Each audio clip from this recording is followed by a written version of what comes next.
Let's talk about the course details we're going to go through together in this next semester for human resources as you go through. Here is the official course description. This course introduces the functions of effective human resource management that help organizations achieve success. I'm not going to read this to you. You can read it yourself. I hate it when people read a slide. This description is in the catalog. It's also in your syllabus as you go through. I recommend you read your syllabus. I know it's 10 pages long. Some of it's called boilerplate language you'll see in a lot of syllabuses, but there's a lot of information that you should take a look at it. Among all the things are the different learning objectives. We're going to talk about human resource management. A lot of times it's called HRM as you go through. We're talking about the legal and financial implications. And by the way, there's a lot of it. Usually human resources is the core of where legal decisions come from, that in the business office. We're talking about federal and state employment laws, talk about legal and ethical issues about hiring, talk about globalization, diversity in the workforce, talk a lot about recruitment policies, describe how to have an effective training program, which is a big deal if you learn that as you go through, and look at all the different decisions that are made, because human resources establishes the compensation schedules and the benefit schedules as you go through, which are key things to attract people into your organization. It's a big deal, and human resources now is taking front and center across the entire planet because of the different aspects of employment aspects, and also even the aspects of investigating discrimination complaints and so on as you go through. The two things you have to get the book as you go through. It's called Human Resources Management by McGraw-Hill.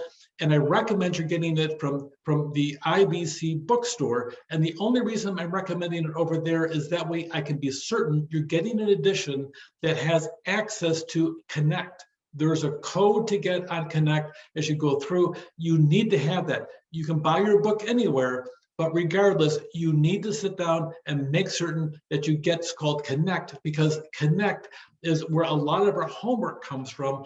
If you do not have Connect, you are going to fail this class. You must have Connect. By the way, did you hear? You must have Connect.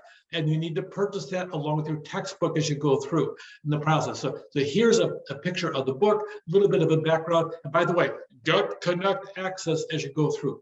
Let me talk to you about communicating as you go through. Most of your communication with me is going to happen on email.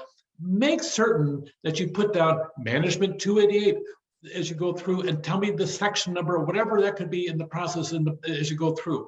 It's a big deal because I'm teaching a lot of classes. And if you just say, hey, I'm so-and-so and I'm in your class, I need to know what class it is and what section number. And that way I can put you into context and sit down there and work with you and help you be successful if I know where you're at.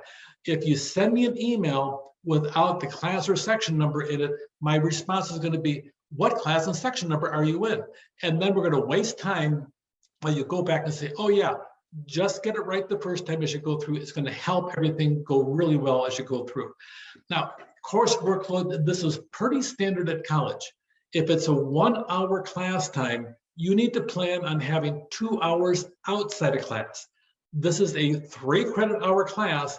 That means you need to plan on putting aside 9 hours a week. Probably 7 to 9 hours every single week for the next 16 weeks as we go through this process over here. So make certain you do that, prepare for the test as you go through. We'll talk a little bit about that as we go through the class, but really be active in the class participation. On the discussion boards, there aren't all that many. I'm trying to make them more intelligent than maybe I've seen other people have in the past, but I want you to engage as you go through. Canvas, you have to deal with Canvas. It's always out there. And I have to tell you, at Irvine Valley College, we have a superb IT department. If you have a problem, make certain you connect on this address over here for technical support or call them up. I recommend you take your cell phone and you put it in your cell phone, and that way it can be instant access as you go through.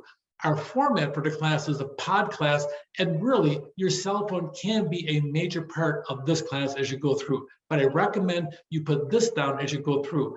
I also recommend you put down this 800 number for Connect support in case something goes awry on your homework. You want to be able to contact Connect. They're really good and they will help you out. They're superb work as well as you go through.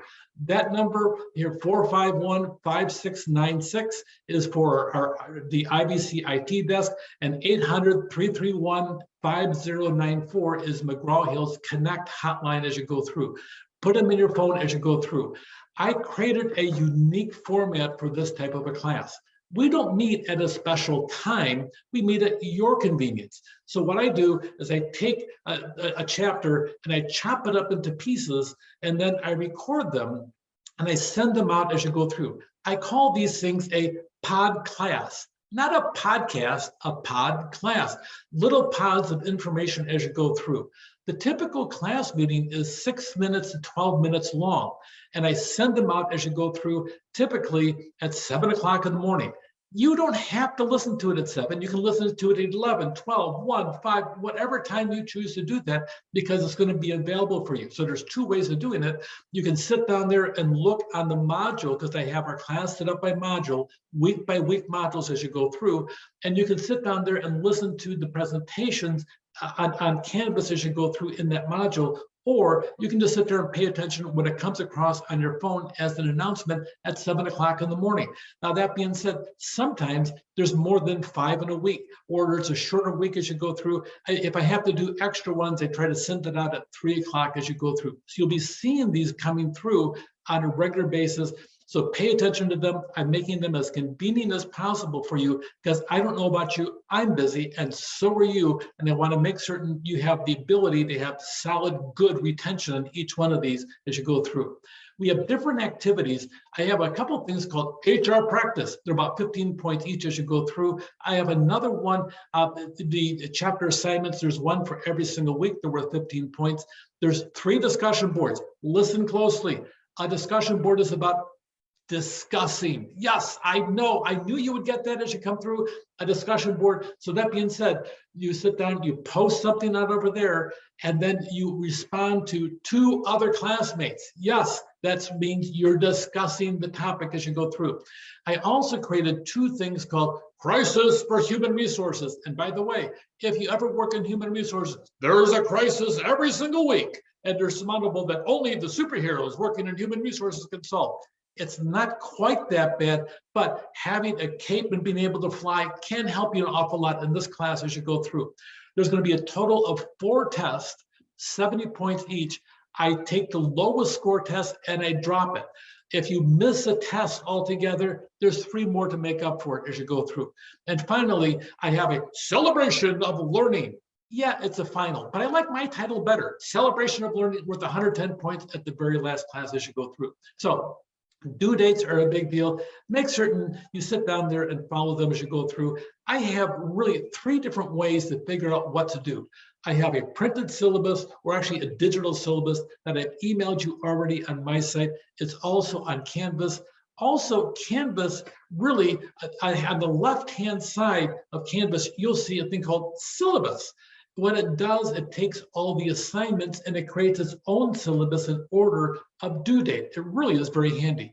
But especially, I also have all the assignments all set up by modules by the week as you go through. Canvas does a good job of communicating the nature of the assignments. Usually I've written all the material there, and make certain you submit all of your assignments on Canvas. Do not submit them to me by email. They all come in that way. I do accept late homework assignments as you go through, and I also do something, and here is a secret I'm telling you. I will give you 4 extensions on late work if you request it as you go through, and waive late penalties. 4, and I track them on an Excel spreadsheet. If something comes up, because life does happen, I'm certainly willing to waive it up to 4 different times as you go through. Otherwise, you may be subject to a reduction of up to 50% of the grade. Now, let me make certain you understand something that's called the power of 0. Suppose you take 3 tests. First one you get 100% on. The next one you get 100% on. And the third one, you forget and you miss the whole thing and you miss it and you get 0. So on the 3 tests, you have 100 and 100. Obviously, you're smart enough to catch the material and you blew it. So you say, I didn't do it. Your average as it comes out is going to be, let's see, 200 divided by 3. You're going to be in the 60 percentile and you're going to get a D in the class. The power of 0 can destroy your grade point average. No matter what, pay attention, turn in the assignments, do that. Take advantage of the 4 extensions I'm going to give you in the process as you go through. Now, another thing, the work had better be yours. Don't sit down and have somebody else do the work for you. Yes, I had that. I had a boyfriend doing the work for a girl, and she sat down, they broke up, and so he tried to burn her in the process. Now, those things happen all the time as you go through, but don't you do it. You make certain the work is your own, because I make this class a couple things. Number one, I want to make certain you understand the academic part to make certain you pass the class. And you know what? If you keep up with the homework, there's a good chance you'll get an A or B in this class as you go through. But make certain you do all of your assignments. That being said, the other part of it really comes down to, I'm going to try to give you something that you can carry out in every single class to use in your regular career pathway as you go through. So I have twofold. One is about the classroom academics, but I want to have a practical application of the material that you can use after the class is over with for years to come as you go through. By the way, keep in mind, the shoes I'm trying to fill are people like Dr. Avery and Tom Cook, who sat down there, were community college professors that influenced me. I'd love to be able to be on the same level. I doubt if I ever will, but I'm going to work for that as you go through. Anyhow, if there's a problem with the test or a quiz, you let me know, but generally the answer is no, you can't sit down and take it after the due date as you go through. The drop policy. If something happens in life, and sometimes it does, and you have to drop out of the class, don't just stop coming to class. Drop the class, and you can do that on your own. There's different ways you can do that, and it's already available to you, and it's explained in the syllabus. Let me know about it. Here's the problem. If you drop the class and you get all zeros, I'm going to grade you on the work you turned in or didn't turn in. And if you get an F, they're really difficult to eradicate off of your college record. You don't want to have an F on your record. If something happens, you're better off dropping class. That's your responsibility to do before the fact that it turns into an F as you go through. I expect you to be honest as you go through. We have a code of conduct. I like to have dialogues, and I like to have engaging dialogues. Make certain we're always respectful, never use anything to denigrate anybody else. Everybody should be treated with dignity and respect as you go through. I don't know about you, but for me, I'm looking forward to a great class, and I hope you are too. I hope this is going to be a fun class, even though it's 100% online. I'm looking forward to actually talking with you as you come through and going through this adventure called Human Resources Management. Take care.